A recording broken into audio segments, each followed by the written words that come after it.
Magandang umaga mula sa Pag-asa Weather Forecasting Center. Ito ng ating update sa binabantayan nating bagyo sa loob ng ating Philippine Area of Responsibility.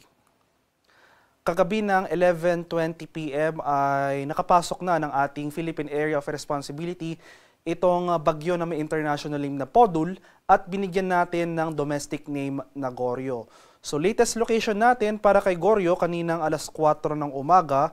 Nasa layo ito ng 1,305 km silangan ng extreme northern Luzon. Isa pa rin itong severe tropical storm na may taglay na lakas ng hangin na malapit sa gitna no umaabot ng 110 km per hour at pagbugso no umaabot ng 135 km per hour.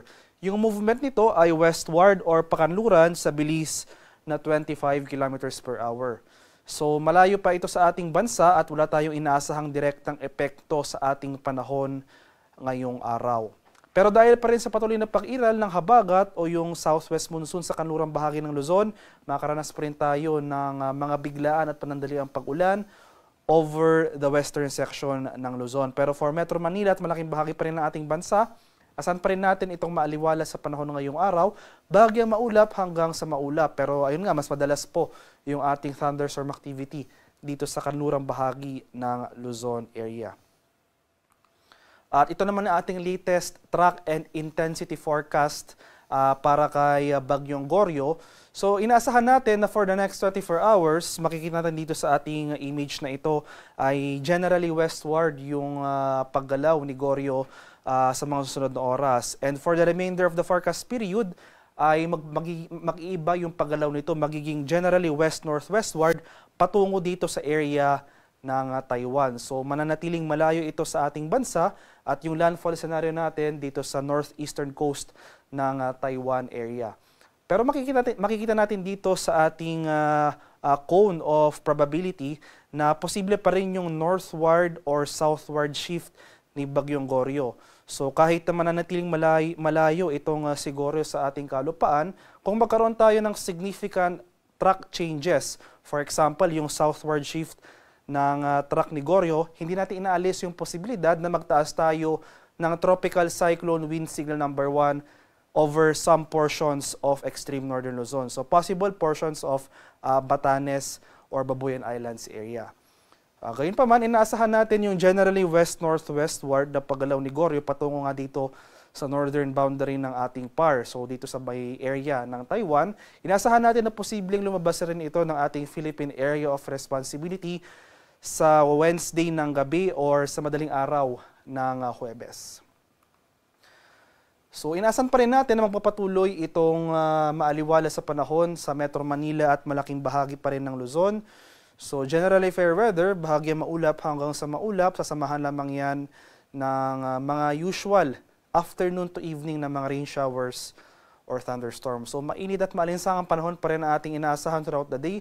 Pero ayun nga, dahil sa pag-iral ng habagat, mas madalas yung thunderstorm activity over the western section of Luzon.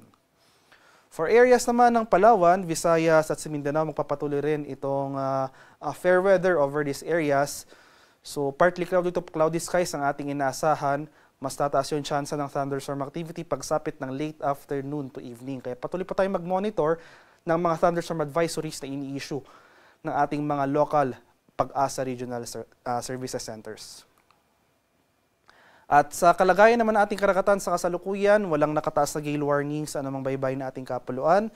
At banayad hanggang sa katamtamang pag-alon ang ating mararanasan sa malaking bahagi ng ating bansa. Gayunpaman, iba yung pag-ingat pa rin sa ating mga kababayan na maglalayag sapagkat kung meron tayong offshore thunderstorm activity, ito yung mga pag-ulan sa ating mga dagat baybayin. Asahan natin yung bahagyang pagbugso ng mahangin. Kaakibat nito yung bahagyang pagtaas ng ating mga alon. At para naman sa ating weather outlook sa mga susunod na araw, so hanggang bukas magpapatuloy itong fair weather sa malaking bahagi ng ating bansa. Generally fair weather, pero hindi nangangahulugang wala na tayong pag-ulan na mararanasan. Posible pa rin yung mga biglaan at panandaliang pag-ulan sa dakong hapon o sa gabi. Pagsapit naman ng Miyerkules, inaasahan pa rin natin yung normal na pag-iral ng habagat o yung southwest monsoon. Yung papalapit na Bagyong Goryo dito sa northern boundary ng ating PAR, hindi natin inaasahan na palalakasin or ma-enhance yung pag-iral ng ating habagat. So normal pa rin na pag-iral ng habagat ang ating inaasahan for the remainder of the week. So dahil sa southwest monsoon, starting on Wednesday, asahan natin yung mataas na tsansa ng mga kaulapan at mga kalat-kalat na pag-ulan, pakulog at pagkilat sa malaking bahagi ng Visayas, Palawan at dito sa western section ng Mindanao. Pagsapit naman ng Thursday to Friday, inaasahan pa rin natin magpapatuloy yung mga kaulapan at mga pag-ulan na dulot ng habagat over most of Visayas at western Mindanao.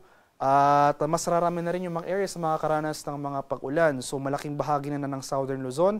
Asahan natin dyan yung mga pag-ulan na dulot ng habagat from Thursday to Friday. So sa mga areas ng Calabarzon, dito sa Bicol region, pati na rin itong buong Mimaropa area.